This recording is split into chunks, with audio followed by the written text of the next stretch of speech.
and send to your grave that which will please you when you arrive. Invest now for the sake of the hereafter. Inside your grave, what do you want? You want your grave to be tight, narrow, restricted, with ribs over your other ribs, your legs on top of your own head. You want your grave, you want it to be wide. How do you like your bed at home? Single one, or you like king size one? You like to sleep on a stick, or you like to sleep on a mattress? It's not a stupid question, but it's something which you think about every night. When you get inside the bed, you check for a pillow, you check for a bed sheet. So why don't you think about now, when you go to your grave, what's going to be inside your own grave? What do you expect is going to be inside your own grave? Not materially. Materially, you should already know, and that's a lesson for you in itself, that really, what's inside there? Rocks, mud, ants, insects, darkness, nobody visiting you, no life support machine, regret and sorrow, yes, but no going back, and no acting upon regret and sorrow either. No acting upon that either. Why?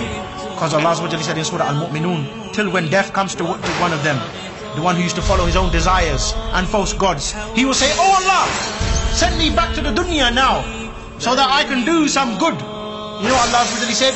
It's only words that he says now. Now it's only words, it's only lip service that you can say, "Oh Allah, send me back now, I'll go now, resurrect me and I'll do all of the good deeds now." Allah he says, behind this man now, who's saying these very words, "Send me back now," behind him is something called a barzakh. It is a barrier until he's resurrected. So when he goes to his grave, does his life really end? It doesn't really end, it's only just begun. Meaning you haven't even passed away yet, you haven't even reached your own grave yet, your life has not even finished yet. Your life is yet to begin when you enter inside that grave. When you enter inside that grave, Munkar and Nakir, and they come to you and you ask you the questions of the grave. What was your Rabb? Who was your messenger? What was your deen? That's when it really begins. But then it's too late now, it's finished now. Stay there in this state now. Regret, remorse, it doesn't change now. You can't change nothing now. That's all you will have when you're inside your grave. So you need to do those steps now to make sure you're not in that state. Have the regret, have the remorse now. Before that time it comes when you enter inside that grave. Before that time when you're resurrected. Because then there's no going back. Allah has, by his virtue, by his grace, he has already told you in Surah Al-Mu'minun, this is going to be the state of man when he's resurrecting. Send me back. Send me back. There's a barzakh, there's a barrier. There's no going back for you now. So what are you going to do about it? Regret, remorse. I want to repeating these words to you and to myself, because there's a lot we have to have regret over. And a man who doesn't have regret, he's never going to change. And the change it is now. The time it is now to have that regret and remorse. You know your own self, what you need to have regret over. You know your own self, that which you need to make tawbah over.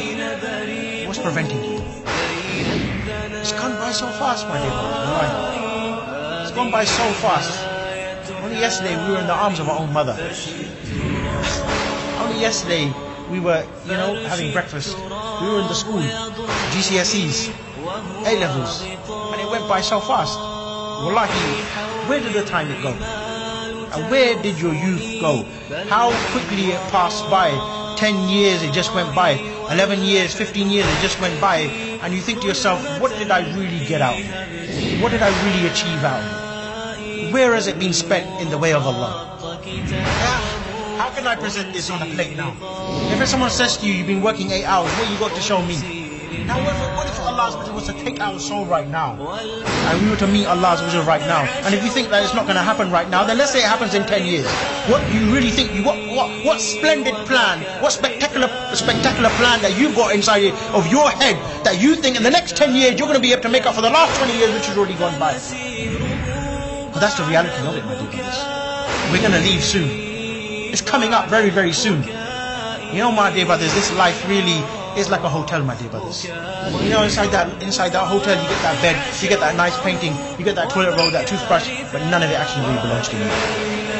There's something called a checkout time. And when it comes to that checkout time, when that checkout time it comes, and you ain't got no money, you ain't staying there. You know the differences between that hotel and when the time of al-maut it comes to us? No money that you got can take you back. But that's what Allah said. Behind them is a barzakh. You can do whatever you want inside this life right now. Wallahi, you can do whatever you want. If you want to do good nightclub, you can do nightclub. If you want to have girlfriend, you can have girlfriend. If you want to do haram here, haram there, you can have it with no account. Tomorrow there'll be account, but no action now. Finished. Regret, remorse. Where have you got that chance? Where have you got that chance? If you got that chance, then do the action that is required to get that Jannah. And there's many actions that you could do to obtain that Jannah. There's certain actions that you can do that not only will you obtain the Jannah, my dear brothers, but there's certain actions, and wallahi, if you got that opportunity, take it. Because many people have been given the opportunity before and they never took it. And wallahi, they live their whole life in regret after that. There's nothing they can do to go back and take that chance. And there's some brothers I know who took that chance. They took that chance. And when they took that chance, they grabbed it. And they grabbed it at a young age. And wallahi, I'm jealous of them. Wallahi, I'm jealous of them because they got something that I desire. They got something which I know will secure them for the punishment of the grave, from the pressing of the grave.